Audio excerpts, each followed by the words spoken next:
भारत की राजनीति में जब जब किसी विशाल नेतृत्व वाले राजनेता का नाम आता है तब पहली पंक्ति में नाम होता है भारत के पूर्व प्रधानमंत्री, भारत रत्न, मशहूर कवि और पेशे से पत्रकार पूर्व प्रधानमंत्री अटल बिहारी वाजपेयी का। क्योंकि वह हमेशा कहते थे कि कदम मिलाकर चलना होगा, कदम मिलाकर चलना होगा, कदम मिलाकर चलना होगा। बाधाएं आती है आए, घृणा तरह की घोर घटाए, पांवों के नीचे अंगारे, सर पर बरसे यदि ज्वालाएं, निज हाथों से हंसते हंसते आग लगाकर चलना होगा, कदम मिलाकर चलना होगा। अटल एक ऐसे नेता थे जिनका सम्मान सत्ता में बैठे लोग के साथ साथ विपक्ष के नेता भी करते थे। अटल हृदय के सम्राट, चट्टान की तरह कठोरता भी अटल की थी।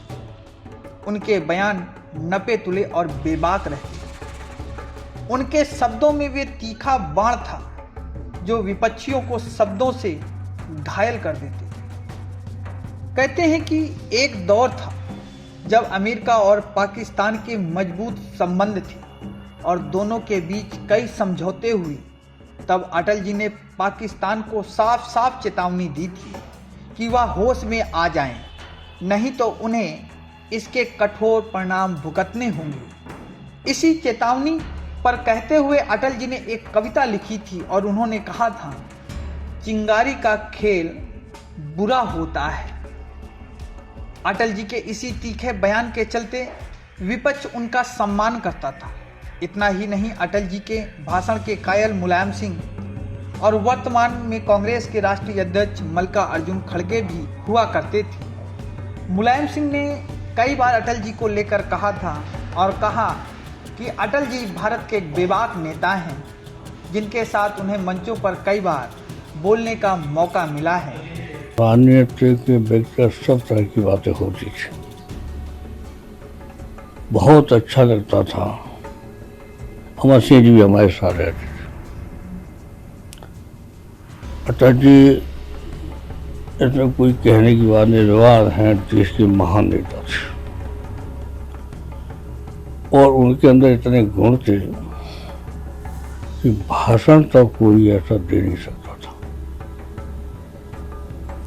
और भाषण इतना अच्छा देते थे। मुझे खुशी है, गर्व है कि 9 सभाओं में हम लोग साथ साथ बोले। इतना ही नहीं, अटल का भाषण सुनने पार्टी के वर्तमान राष्ट्रीय अध्यक्ष मल्लिकार्जुन खड़गे भी जाया करते थे। और उन्होंने अटल बिहारी वाजपेयी को लेकर क्या कहा, आइए सुनते हैं। अटल बिहारी जी का देहांत हम सबको एक बहुत बड़ा सदमा पहुंचा है। बड़े नेता थे और उनमें एक खूबी थी कि देश के हर नागरिक को साथ लेकर चलने का। और उनके बारे में पंडित जवाहरलाल नेहरू जी भी कहते थे, जब वो पहली बार पार्लियामेंट में चुन के आए थे तो जब विरोधी पक्ष के नेताओं के रो में बैठे थे, तब जवाहरलाल नेहरू जी ने उनके भाषण सुनने के बाद उनको कहा, एक दिन ये आदमी इस देश का प्रधानमंत्री बनेगा। तो वैसा ही अपने मेहनत से अपने पार्टी को ऊंचाई पे ले जाके वो इस देश के प्रधानमंत्री बने। और अटल बिहारी वाजपेयी को मैं कहूँगा वो एक आजाद शत्रु थे।